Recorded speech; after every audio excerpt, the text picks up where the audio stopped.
पे एक मन में विचार यही होते हैं कि तेरे से ज्यादा चालाक कोई है ही नहीं।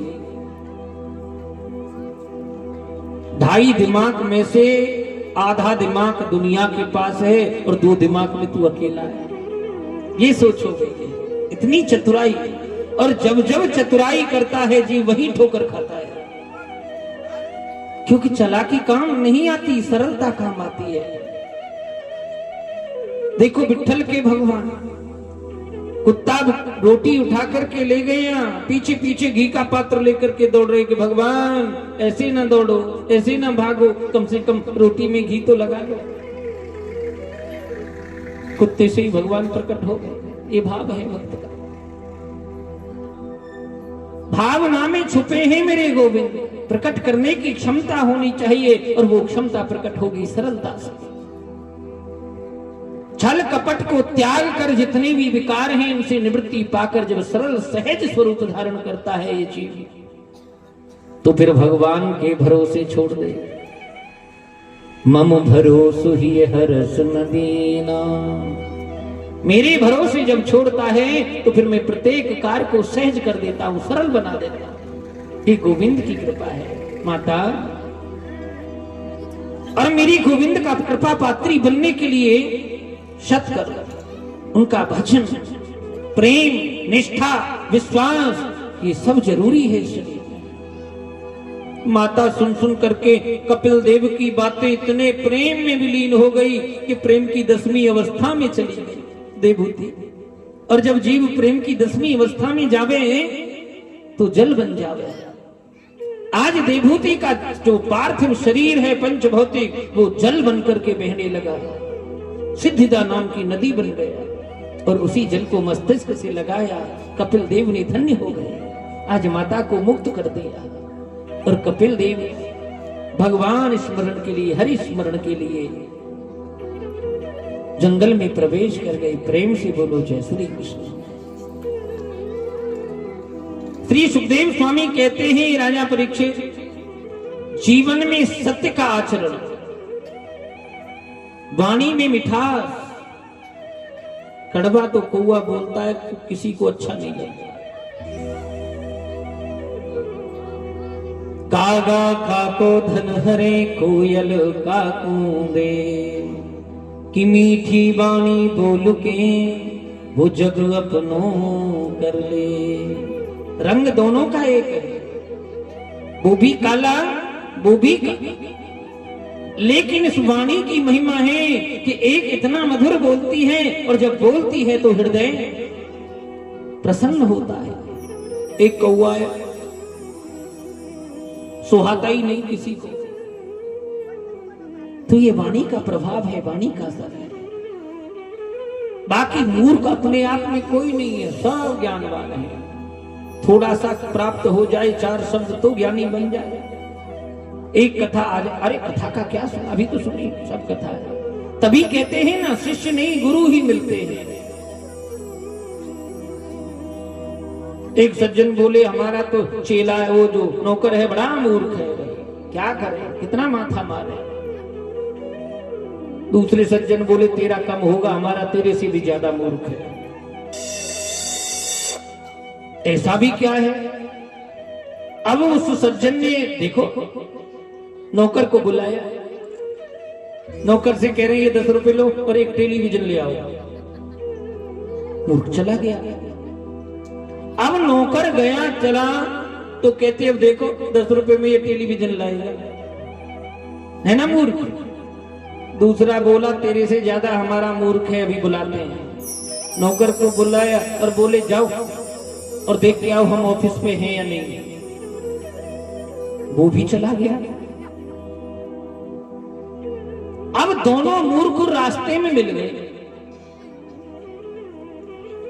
पहला मूर्ख बोला दूसरे मूर्ख से, हमारा मालिक भी बड़ा मूर्ख है, नहीं हमसे कहता है 10 रुपए में टेलीविजन ले आओ।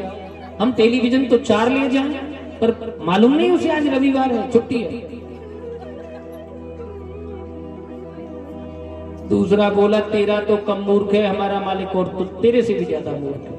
हमसे कहता है कि ऑफिस पे जाकर के देखो हम बैठे कि नहीं बैठे। भाई फोन नहीं कर सकता है, बोलो जैसे कोई मूर्ख नहीं है, सब ज्ञानी है, सब अपने आप में अच्छे हैं। हम कभी किसी की बुराई करते ही नहीं हमारे अच्छे। ये करता कौन है हमें यही नहीं मालूम पड़ा। कह देना सरल है, उस पर उतरना उतना ही कठिन है। भक्ति का मार्ग अपना लेना सहज है, पर उस पर चलना उतना ही कठिन है। भक्ति का मार्ग कठिन अवश्य है, और जब थोड़ी सी कठिन मार्ग पर चलता है ना जीव, तो फिर ये जीवन सरल हो जाता है, बहुत सरल हो जाता है। श्री सुखदेव स्वामी कहते हैं परीक्षित, स्वयंभू मनुजी महाराज की दूसरी बेटी प्रसूति, जिसका विवाह महाराज दक्ष के साथ में हुआ, जहां 16 कन्याएं उत्पन्न हुई, 13 धर्म के लिए, एक कन्या का विवाह पितरों के लिए, एक का विवाह अग्नि के लिए, और सती का विवाह भोलेनाथ के साथ हो गया, और आकृति का विवाह प्रजापति दक्ष के साथ में हो गया, रुचि प्रजापति के साथ, जहां यज्ञ भगवान प्रकट हो गए, भगवान का यज्ञावतार हुआ। और जो 9 ऋषियों को 9 बेटियों का विवाह कर्दम ऋषि ने किया, उनमें एक अनसुईया आया। धन्य है देवी, एक एक देवी ज्ञान तत्व से इतना परिपूर्ण ज्ञान है प्रत्येक बेटी को, जिनमें अनसुईया तो पातिव्रत में भी प्रबल है, पतिव्रता है। लोग चर्चाएं होने लगी मृत्यु लोक में, अनसुईया के नाम की गाथाएं होने लगी। एक दिन देव ऋषि नारद पहुंच गए ब्रह्माणी के पास, और जाकर के कहते हैं मैया प्रणाम। स्वागत किया ब्रह्माणी ने, और महाराज देव ऋषि कहते हैं मैया जानती हो मृत्यु लोक में अनसुईया नाम की देवी है, बड़ी गाथाएं हैं, पातिव्रत धर्म में बड़ी प्रबल है। अच्छा, देवियों को बुरा लगता है कोई किसी के गुण का गुणानुवादन करे तो कष्ट होता है थोड़ा, अपना करते रहो बस चलेगा। देवी को जब बुरा लगा, ब्रह्माणी कहती हैं चलो ठीक है, नहीं भैया बुरा नहीं मानना, मैंने जो देखा वो बोला है। कैलाश पहुंचे माता, और माता को भी कह दिया देवी आज हम भ्रमण करते हुए मृत्यु लोक पर गए, सो देखा माता अनसुईया के नाम की बड़ी चर्चा है, प्रबल है, बड़ी गाथा है। मां पार्वती भी रुष्ट, ब्रह्माणी भी रुष्ट, और गोलोक धाम में जाकर के लक्ष्मी को भी कह दिया। तीनों देवियां क्रोधित हो गई, और जब आए तीनों देवता तो तीनों देवियां कहती हैं अपने अपने स्वामियों से कि हमने सुना है कि कोई अनसुईया नाम की देवी है मृत्यु लोक में, और वह पतिव्रता है, ऐसा कैसे हो सकता है गोविंद, मेरे से ज्यादा? गोविंद कहते ये तो नहीं मालूम, ज्यादा थोड़ा कम हम नहीं जानते, चर्चा तो हमने भी सुनी है। तभी लक्ष्मी ने कह दिया कि जाओ तो जाकर के उसके पातिव्रत धर्म को नष्ट कर दो। तीनों देवता अपने अपने लोकों से मृत्यु लोक में आए, और मार्ग में एकत्रित हुए। ब्रह्मा जी कहते कहां जा रहे हो गोविंद? जाना कहां? देव ऋषि ने घर में आग जो लगाई है उसी को बुझाने जा रहे हैं। बोलो राधे राधे।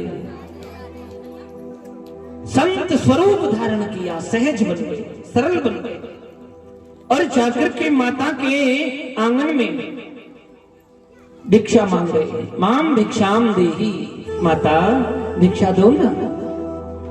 और जब माता अनसुईया भिक्षा लेकर के आई तो कहते हैं ऐसे भिक्षा नहीं, निर्वस्त्र होकर के भिक्षा दो, तब तो ले, नहीं तो नहीं ले। संत द्वार पर खड़े हो भाग्य मेरे। माता अनसुईया मन में विचार करती है कि यदि संत वापस चले गए तो मेरा धर्म नष्ट हो जाएगा। अच्छा, सत्कर्मी पुरुष जो होते हैं, सत्कर्मी जीव जो होते हैं, उन्हें ज्ञान हो जाता है। पुनः ज्ञान हुआ माता को। और देव ऋषि, तीनों ऋषि खड़े हैं, संत बने हुए देवता कि माता अत्रि मुनि के चरणों का ध्यान करने लगी, कमंडल से जल लिया और तीनों देवताओं पर छिड़क दिया। बाल स्वरूप का ध्यान करते हुए आज तीनों संत छोटे छोटे बालक बन गए, तीनों देवता बालक बन गए। माता ने उठाया, गोद में पालने में डाल दिया। आज तीन लोग के पालनहार पालने में झूल रहे हैं मैं तानुसैया। तभी अत्रि मुनि का आगमन हो गया और कहते हैं देवी ये तीन बालक, हाँ पुत्र हैं तुम्हारे, योग साधना में विलीन हुए देखा, ब्रह्मा विष्णु महेश आज मेरे आंगन में, और वो भी पालने में किलोल कर रहे हैं। मैं धन्य हो गया, धन्य हो देवी तुम्हारे धर्म के लिए। हलचल हो गई मन में तीनों देवियों के। बहुत समय व्यतीत हो गया, स्वामी लौट के नहीं आए। तीनों देवियां आज मृत्यु लोक पे आई, एकत्रित हो गई। लक्ष्मी कहती है कहां जाती हो पार्वती, जाना कहां? एक दिन देवऋषि नारद के चक्कर में आ गए, उसकी बातों में आ गए, स्वामी को भेज दी, आज तक लौटे नहीं, एक बार मिल जाए ना ये तो इसकी वीणा तोड़ दो। ये बड़ा नारायण नारायण कहता फिरता है। तभी देवऋषि का आगमन हो गया, नारायण नारायण नारायण नारायण नाम की ध्वनि। इधर आओ देवऋषि बुलाती हैं, लेकिन नारद कहते हैं मैया मेरा अनुष्ठान चला हुआ है, मैं देवियों से बात नहीं करता, स्त्रियों से बात नहीं करता आजकल। बोलो जय श्री कृष्ण। अब काहे आई नारद, पहले आग लगा करके, पर ये तो बताते जाओ। प्रेम से पूछ रही है तुम्हारे बाबा कहाँ हैं? मैया बाबाओं को भूल जाओ, भस्मी रमाओ, श्रृंगार उतारो और बाबा जिन हो जाओ। क्योंकि बाबा तो इस समय छोटे छोटे बालक बने पड़े। आश्रम का पता बताया देव ऋषि।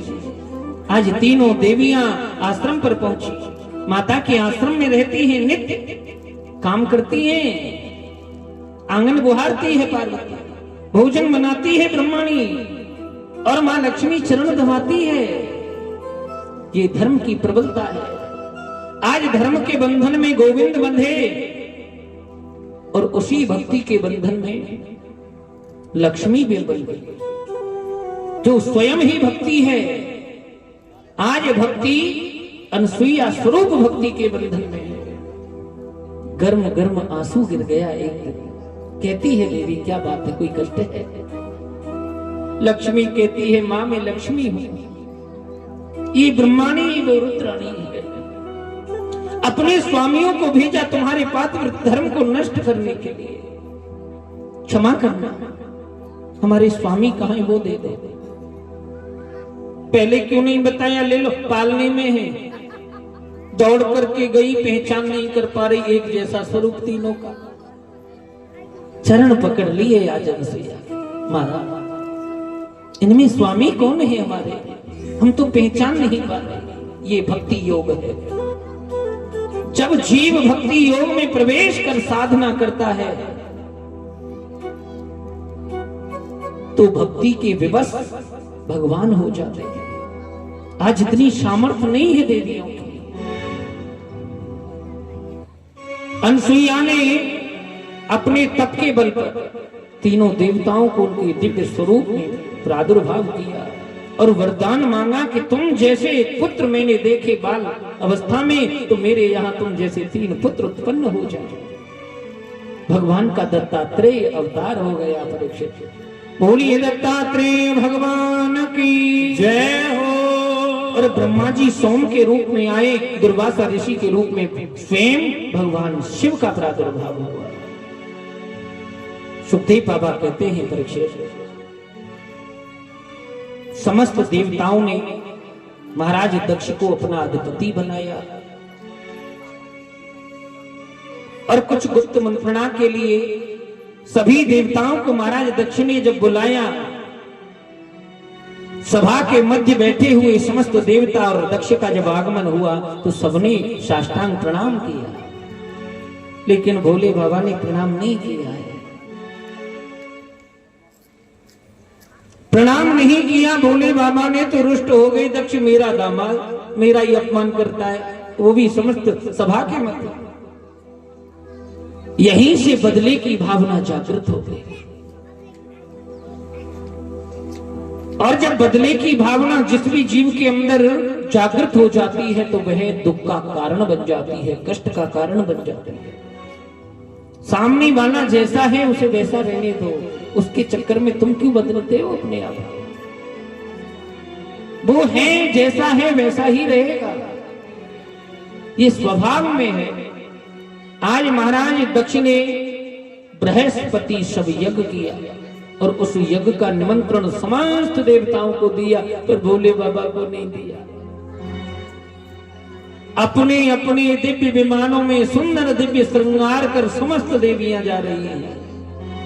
कुछ देवी तो कैलाश के ऊपर होकर के जाने लगी। जानती हैं ना, बुलाया नहीं है सती को,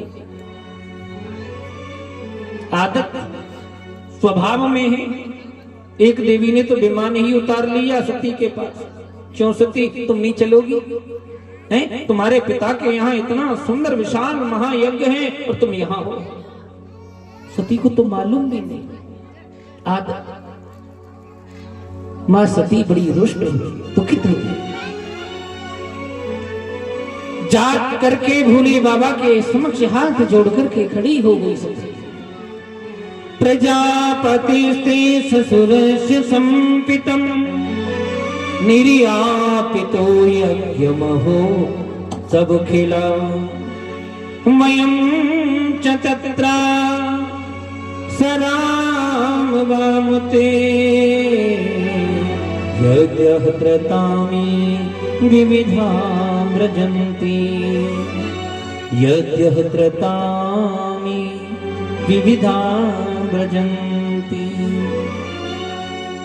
आज की देवी कहेगी तो यही कहेगी मेरे पिता,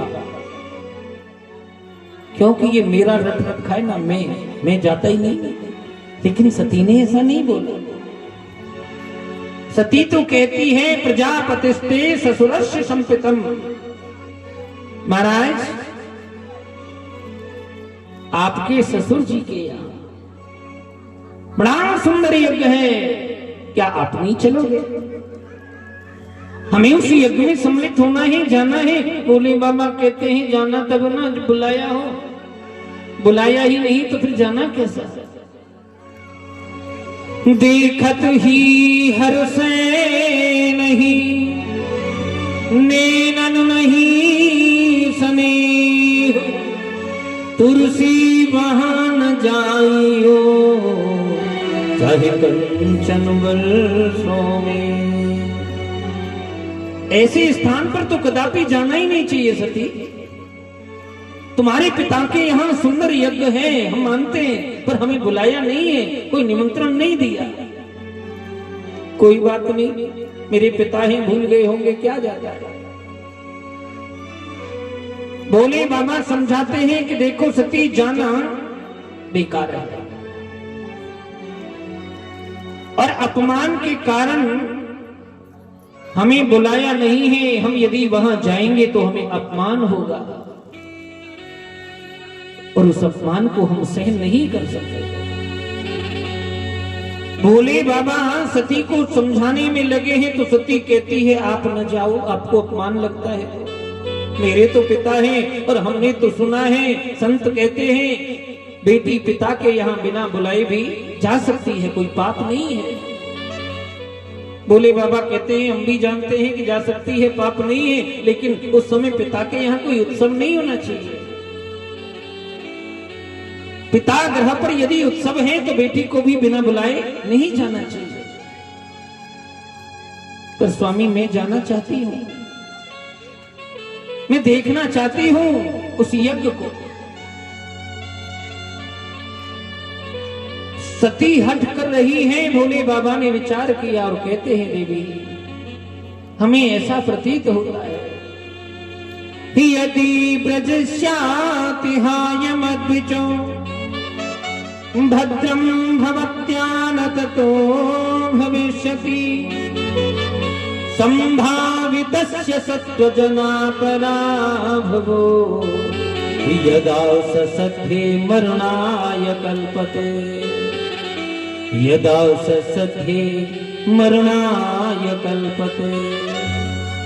यदि तुम जिद करके और हमारा कहना न मान करके उस यज्ञ में जाओगी तो वह यज्ञ तुम्हारी मृत्यु का कारण बन सकता है, हमें ऐसा प्रतीत होता है।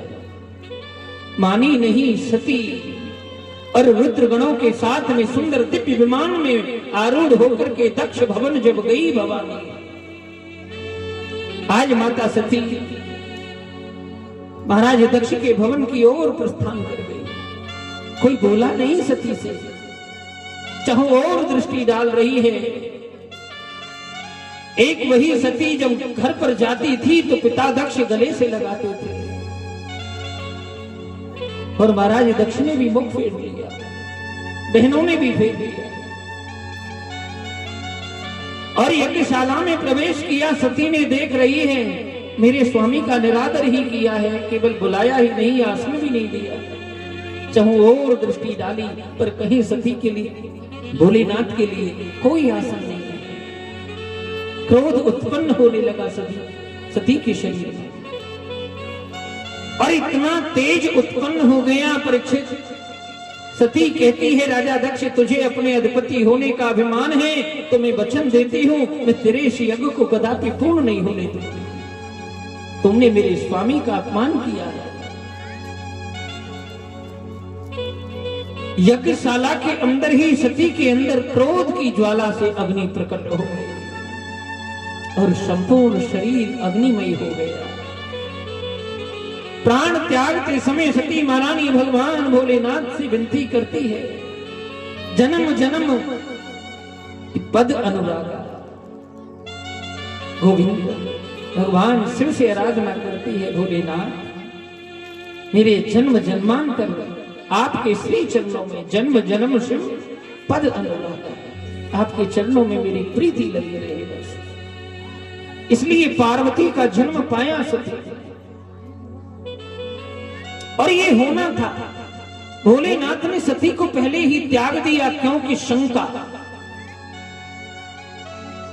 जब जब शंका की है किसी जीव ने उसका दुष्परिणाम निकला है। सती ने भी भगवान प्रभु श्री राम पर शंका की। प्रणाम कर रहे हैं भोले बाबा और सती पूछ रही है कि संपूर्ण जगत आपको नमन करता, आप किसको करते हो? मेरे प्रभु श्री राम है ना, देखो मन विचरण कर रहे हैं, कितने शोभायमान लगते हैं। सती कहती जी राजा दशरथ के पुत्र, ये तो साधारण राजकुमार हैं जिन्हें तुम प्रणाम कर रहे हो प्रभु। और परीक्षा लेने के लिए सती गई सीता स्वरूप धारण करके। भगवान ने तो फिर भी प्रणाम ही किया है, माता प्रणाम। अकेली विचरण कर रही, भोले बाबा कहाँ हैं? सती शर्मिंदा हो गई, संकोच बस कुछ बोल न सकी और लौट करके आई। भोले बाबा कहते हो गई परीक्षा देवी? सती कहती है भोलेनाथ कछुना परीक्षा लीनी गोसाई, कछुना परीक्षा लीनी गोसाई, करे हो प्रणाम तुम्हारी नारी, हो करे प्रणाम तुम्हारी नारी। मैंने कोई परीक्षा नहीं ली प्रभु, जैसे आपने प्रणाम किया वैसे ही मैंने किया। बोले बाबा बोले जब हम कर रहे तब क्यों नहीं किया? जब प्रणाम ही करना था तब। देखा सीता का स्वरूप धारण किया है और सीता जगत जननी मां जानकी बनी सती। तो मैं तुम्हें फिर अर्धांगिनी कैसे स्वीकार करूं? उसी समय त्याग कर दिया सती। आज सती ने अपने शरीर को ही त्याग दिया। रुद्रगणों ने जाकर के जब भगवान को विदित कराया तो भगवान को क्रोध आया, वीरभद्र को प्राकट्य कर दिया अपनी जटाओं से। बोलिए वीरभद्र भगवान की जय हो। वायु वेग के समान प्रताप, आज वीरभद्र को आदेश मिल गया, राजा दक्ष की मृत्यु कर दो, प्रणांत कर दो।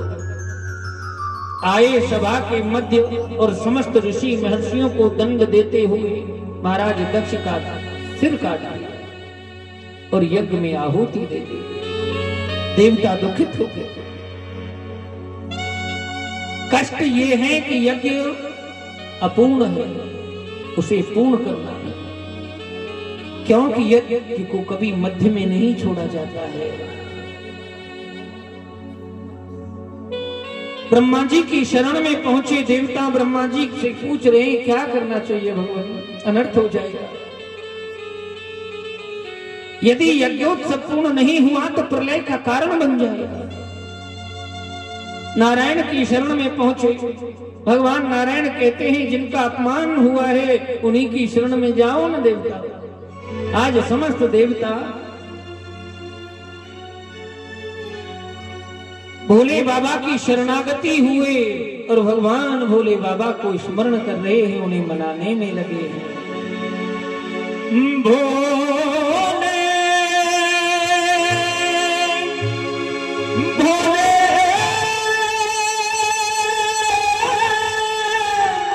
भोले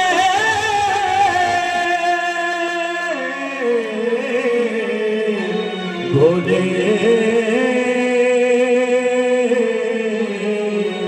भोले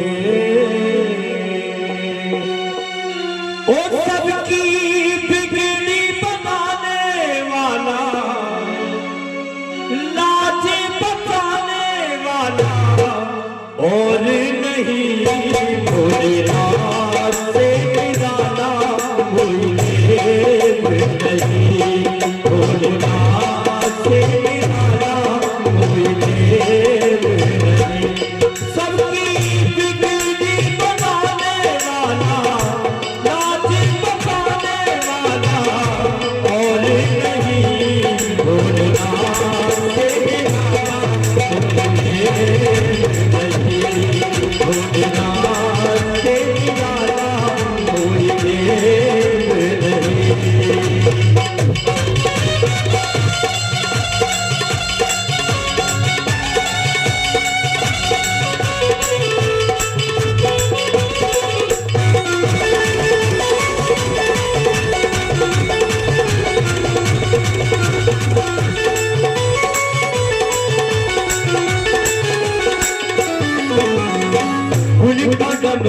डम डम बोले अगम निगम के भेद खोले, उनका डमरू डम डम बोले अगम निगम के भेद खोले। ऐसा भक्तों का रखवाला, ऐसा भक्तों का रखवाला कोई और नहीं। दोनों हाथ उठाओ भैया। भोलेनाथ से निराला कोई भोलेनाथ से निराला कोई नहीं।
जग का कष्ट मिटाया, मुझको स्वामी क्यों बिसराया।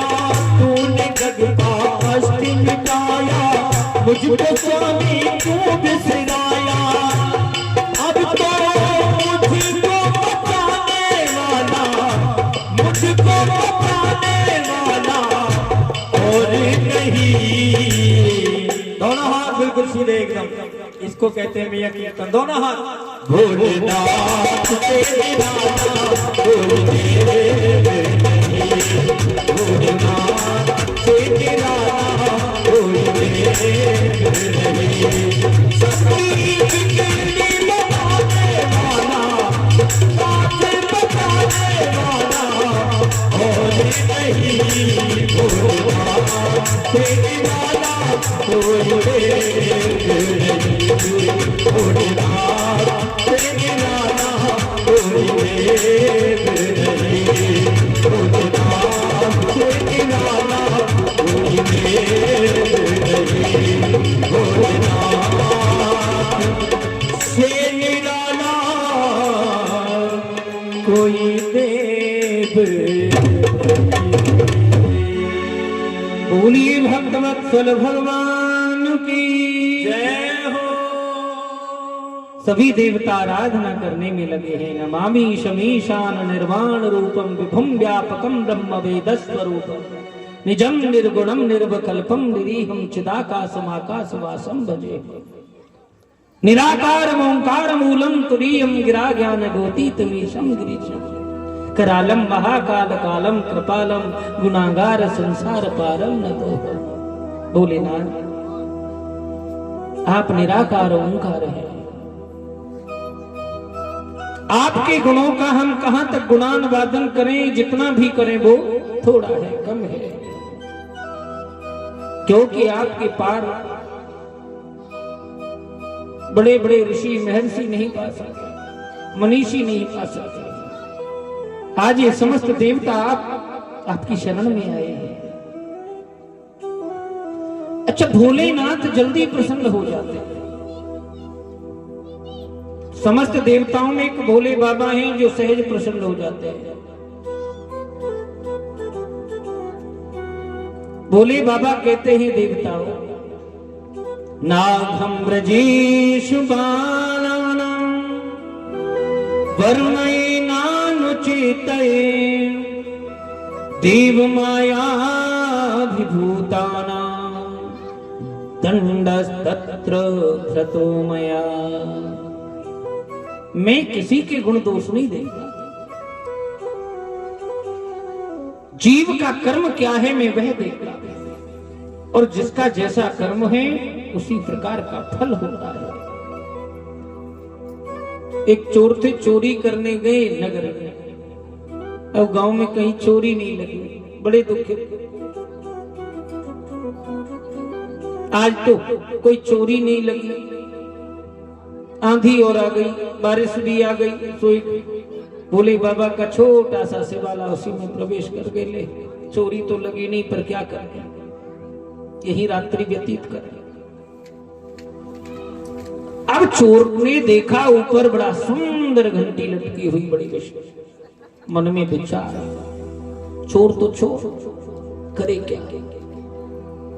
चलो चोरी नहीं लगी तो यही ले चले, ये भी चोरी ही है। अब उतारें कैसे, ऊंची। भोले बाबा की शिवलिंग पर ही चढ़ गए, उतार लिया और जैसे ही लेकर के चले सो पकड़ लिया। कहां जाते हो भैया, भक्त मांगो, क्या मांगते हो? अरे महाराज मैं तो चोर हूं प्रभु, और आप मुझे मांगने को कहते हैं, ये सरलता है। भोलेनाथ कहते हैं, अरे भैया भक्त, कोई दूध चढ़ावे, कोई फल चढ़ावे, कोई सब्जी चढ़ावे, कोई पंचामृत चढ़ावे, तू तो पूरो को पूरो चढ़ गए हो। बोलो राधे राधे। तो जैसे भाव में जो भोलेनाथ को श्रवण करें, स्मरण करें, बापू सहज ही प्रसन्न है जाए भोले बाबा। कोई लाल रंग दे तो लालेश्वर, कालो रंग दे तो कालेश्वर, गोपी बने तो गोपेश्वर। आज भूत भावन भोलेनाथ कहते हैं कि मैं किसी के गुण दोष नहीं, कर्म का फल देता हूं। जीवन का सत्य है।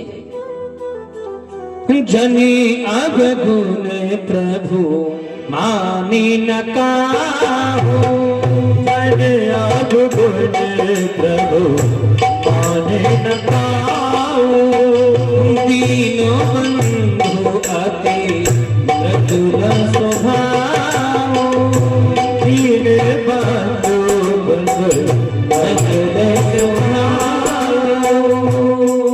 मेरे गोविंद का स्वभाव तो मृदुल है, वो गुण दोष नहीं देखते हैं, इसीलिए उन्हें भक्त वत्सल कहा है, कृपालु दयालु। चाहते क्या हो वो बताओ। महाराज चाहना क्या है? महाराज दक्ष की मृत्यु हो गई है, मृत अवस्था में है, मरणासन्न पड़े हैं, बस इतना चाहते हैं कि जीवन दान दे दो, आशीर्वाद दे दिया, जो भी मार्ग में जीव मिले उसी का मस्तिष्क लगा देना। कोई मिला नहीं, मार्ग में एक बकरा मिल गया, उसी को काट कर ले गया और ले जा करके महाराज दक्ष के धड़ पर रखा। दक्ष बम बम भोलेनाथ कह करके जागृत हो गए। बोलिए बांके बिहारी लाल की जय हो, भावन भोलेनाथ की जय हो। आज भोले बाबा की कृपा हो गई, यज्ञ को पूर्ण कराया देवताओं ने। श्री सुखदेव स्वामी कहते हैं, परीक्षित महाराज मनु के बड़े पुत्र हैं उत्तानपाद, जिनकी पत्नी का नाम है सुनीति, और सुनीति कहते हैं जो स्त्री अच्छी नीति पर चले उसी का नाम सुनीति है। नीतिवान हो, धर्मवान हो। आज भक्ति मती सुनीति और महाराज उत्तानपाद के यहां कोई पुत्र नहीं है, यही कष्ट है। एक दिन देवी ने कह दिया, महाराज विवाह कर लो ना अपना दूसरा, आपके वंश का विस्तार हो जाएगा। राजा उत्तानपाद कहते हैं, देवी तब भी विवाह करें, तब भी पुत्र न हुआ तो? ये तो सब जीवन लीला है, गोविंद की लीला है। देवी बार बार उत्तानपाद महाराज को प्रेरित करती है, जिद करने लगी। समय व्यतीत होता रहा। एक दिन महाराज उत्तानपाद जाकर के सुरुचि से विवाह कर लिया, और जब विवाह करके लाए, सुरुचि अपनी रुचि के अनुसार, अपनी मति के अनुसार जो चले, इच्छा के अनुसार, उसका नाम सुरुचि है। नगरवासी बधाई दे रहे हैं, महाराज बधाई हो। महाराज ने मन में विचार किया, लगता है हमारे विवाह की बधाई दे रहे हैं, यहां कुछ और कह रहे हैं नगरवासी। महाराज आप पिता बनने वाले हैं। महारानी सुनीति के गर्भ में बालक है। बड़े प्रसन्न हुए, लेकिन कष्ट भी है। पहले मालूम होता तो फिर विवाह न करते। दोनों रानियां रहती हैं, लेकिन सुरुचि एक दिन महाराज से कहती है, महाराज या तो सुनीति रहेगी महलों में या हम रहेंगे। आज सुनीति को महलों से निकलवा दिया सुरुचि ने, और बागों में सुंदर व्यवस्था, कुटिया में रहने लगी है। महलों में रहने वाली सुनीति कुटिया में रहती है अकेली। समय उपरांत एक बालक ने जन्म लिया है, लेकिन सुनीति ने अपना लिया है धर्म मार्ग, सत्संग का मार्ग। वहीं पास में संतों का डेरा है, और उसी संतों के आश्रम पर जाकर के सत्संग श्रवण करती है सुनीति नित्य। और सत्संग के प्रभाव से भगवान के परम भक्त ध्रुव का प्रादुर्भाव हो गया। बालक का नाम ध्रुव रखा है। कोई रखने वाला नहीं है ध्रुव को, इसलिए माता अपनी गोद में लेकर के जाती है और नित्य सत्संग श्रवण करती है।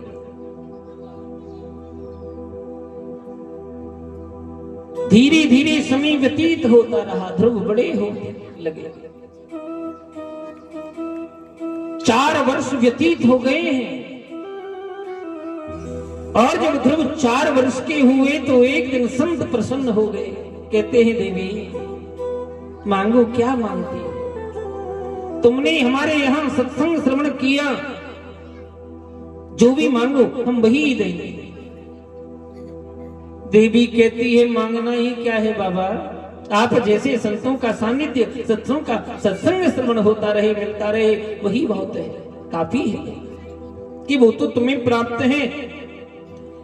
गिरिजा संत समागम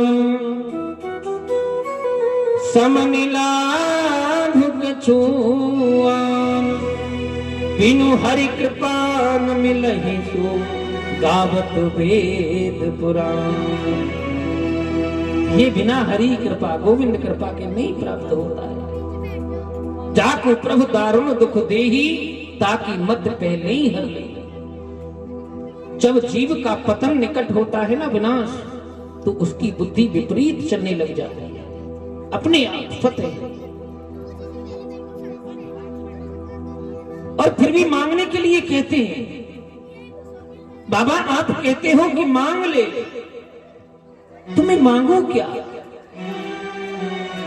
कोई धन संपत्ति नहीं मांगी है।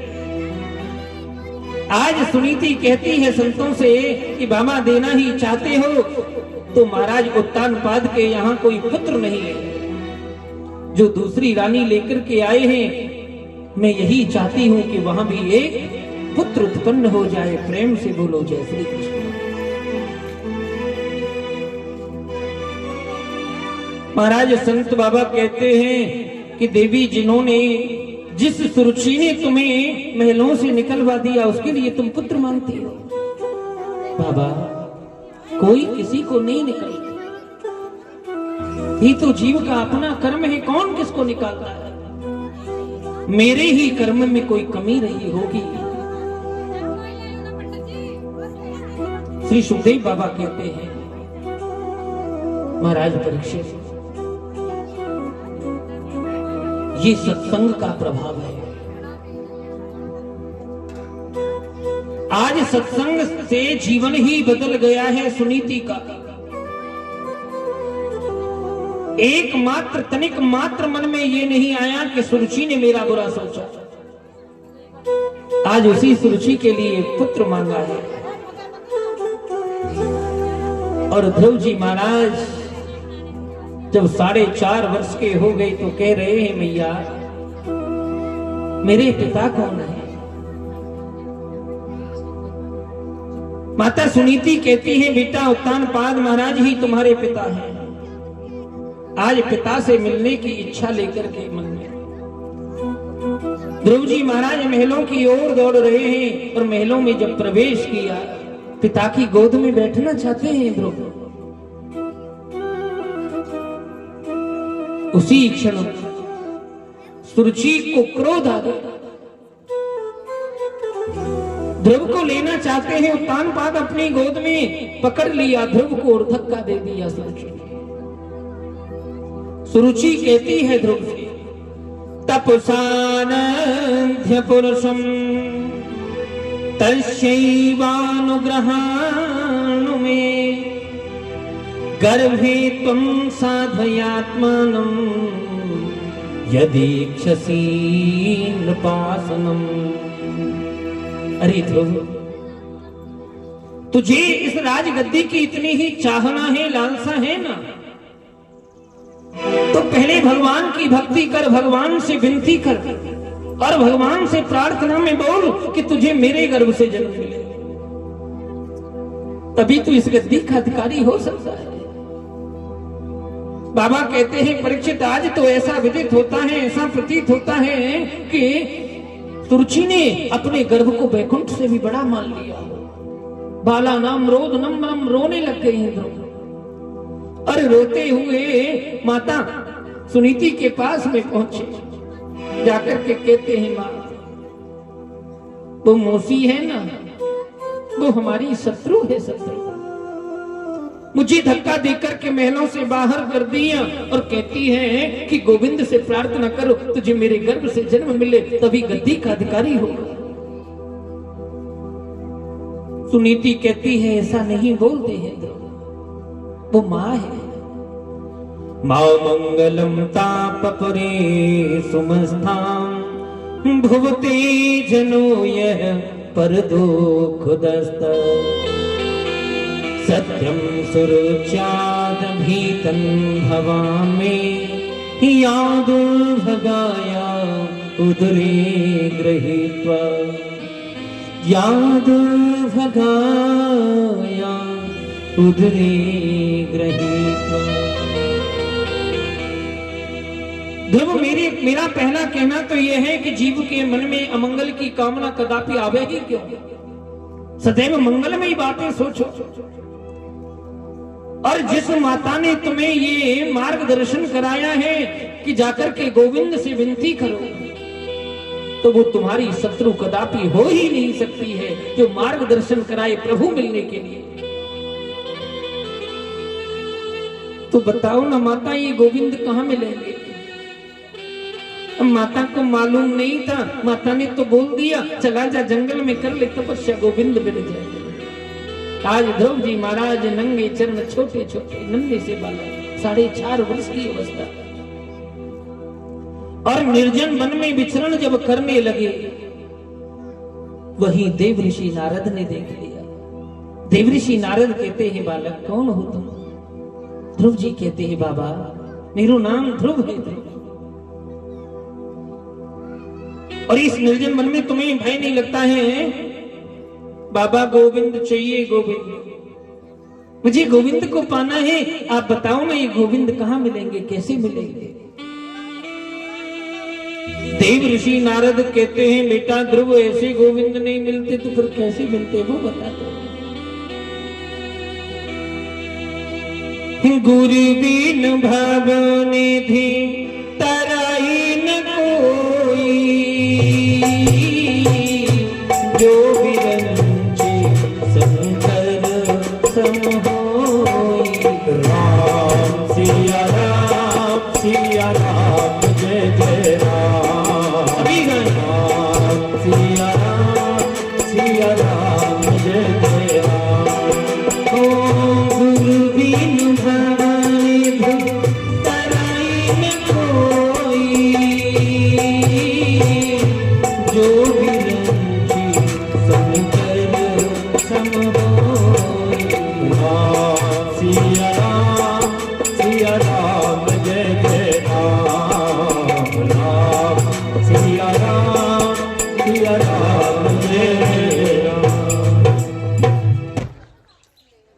गोविंद मेरो है, गोपाल मेरो है, गोविंद मेरो है, गोपाल मेरो है, श्री बाके बिहारी नंदलाल मेरो है, श्री बाके बिहारी नंदलाल मेरो है, गोविंद मेरो है, गोपाल मेरो है, गोविंद मेरो है, गोपाल मेरो है, श्री बाके बिहारी नंदलाल मेरो है, श्री बाके बिहारी नंदलाल मेरो है, गोविंद मेरो है, गोपाल मेरो है, गोविंद मेरो है, गोपाल मेरो है, श्री बाके बिहारी नंदलाल मेरो है, श्री बाके बिहारी नंदलाल मेरो है, गोविंद मेरो है, गोपाल मेरो है, गोविंद मेरो है, गोपाल मेरो है, श्री बाके बिहारी नंदलाल मेरो है, श्री बाके बिहारी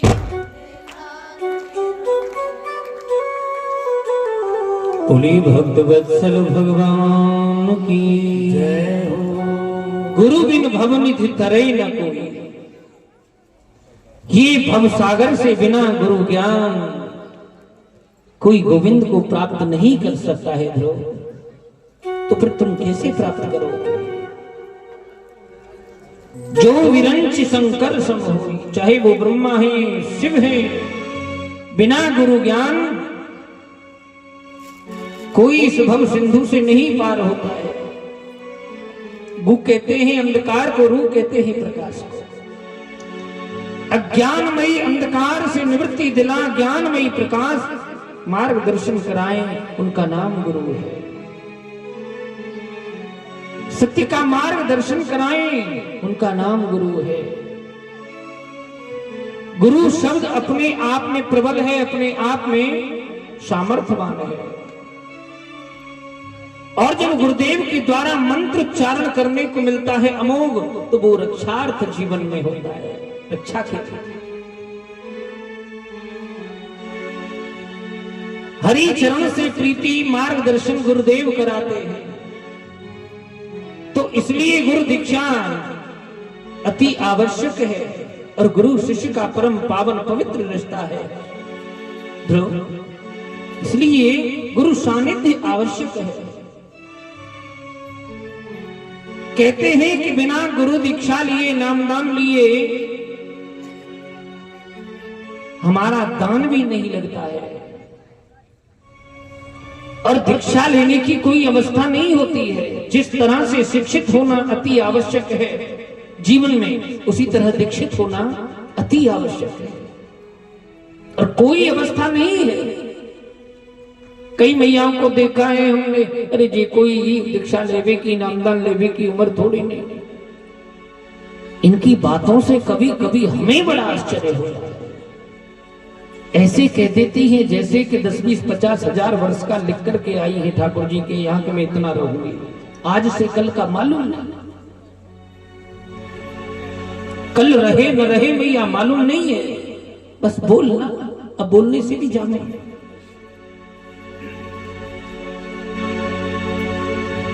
कहते हैं कि जब जीव गुरु दीक्षा प्राप्त करके गुरु सानिध्य में लगा, एक तो जीव में बोलने का बड़ा ढंग बेढंग हो गया है। हमने भी गुरु धारण कर लिए, ले गुरु कोई आभूषण है, गुरु कोई कंगन है, कोई कुंडल है, कोई अंगूठी है, हमें तो यही समझ नहीं आया गुरु है क्या। धारण कर लिए,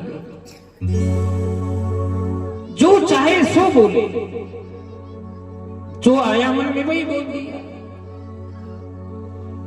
गुरु के द्वारा बताए हुए जब मार्ग पर चलता है ना जीव, तो जीवन परिवर्तन हो जाता है। आज ध्रुव जी महाराज को यही ज्ञान दे रहे हैं देव ऋषि नारद। देव ऋषि नारद की बातों का प्रभाव हुआ तो बोल पड़े। तो बाबा जा निर्जन वन में मोकू गुरु कौन मिलेगा, और वो भी तुमसे अच्छो, जिन्होंने मुझे ज्ञान दिया है कि गुरु से ही गोविंद प्राप्ति है, तो आप ही मेरे गुरु बन जाओ ना। देव ऋषि नारद से आज दीक्षा प्राप्त की है, और मंत्र उच्चारण के लिए मिल गया द्वादशाक्षर मंत्र, ओम नमो भगवते वासुदेवाय। देव ऋषि नारद से मंत्र प्राप्त करके, गुरु दीक्षा प्राप्त करके, चरणों में वंदन करके ध्रुव जी कहते, गुरुदेव ये और बताते जाओ। चतुर बहुत है ध्रुव, कि गोविंद मिल कितने दिन में जाएंगे। लगन लगी है ना, चाहना है केवल गोविंद प्राप्ति, धन प्राप्ति नहीं है।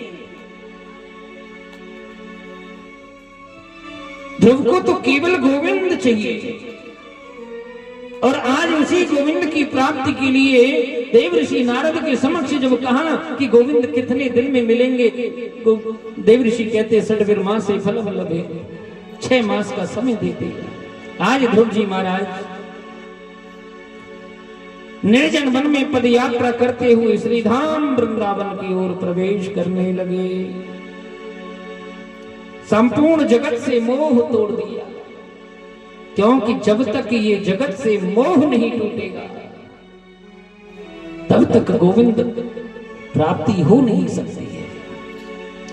आसरा इस जहां का मिले ना मिले, आसराय से जहाँ का मिले ना मिले, मुझे तेरा सहारा सदा चाहिए, मुझे तेरा सहारा सदा चाहिए। आसराय से जहाँ का मिले ना मिले, आसराय से जहाँ का मिले ना मिले, मुझे तेरा सहारा सदा चाहिए, मुझे तेरा सहारा सदा चाहिए। चांद तारे गगन में दिखे ना दिखे, चांद तारे गगन में दिखे ना दिखे, मुझे तेरा नजारा सदा चाहिए, मुझे तेरा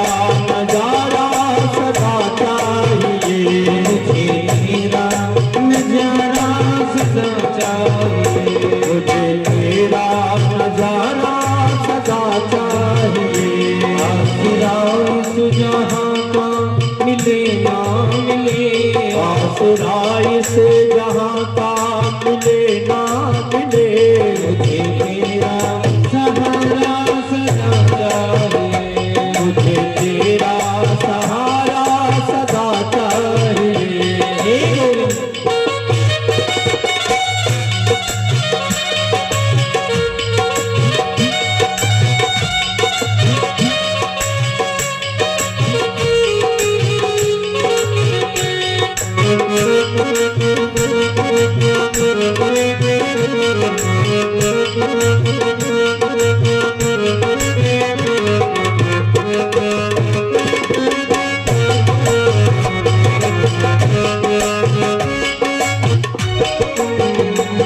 यहाँ खुशियाँ है कम और ज्यादा है गम, यहाँ खुशियाँ है कम और ज्यादा है गम। ये तमाम गम वाले ही तो बैठे हैं, कहीं खुशी दिखाई दी ही नहीं, और मेरठ में तो वैसे ही नहीं दी। बोलो राधे राधे। सब ऐसे बैठे रहते हैं, न जाने क्या खो गया है, क्योंकि खुश इसलिए नहीं है अपनों से दूर हो गया है, अकेला रहता है। अकेला रहना प्रारंभ कर दिया है तो खुशी मिले कहां से? खुशियां तो अपनों में होती है ना। अब अपनों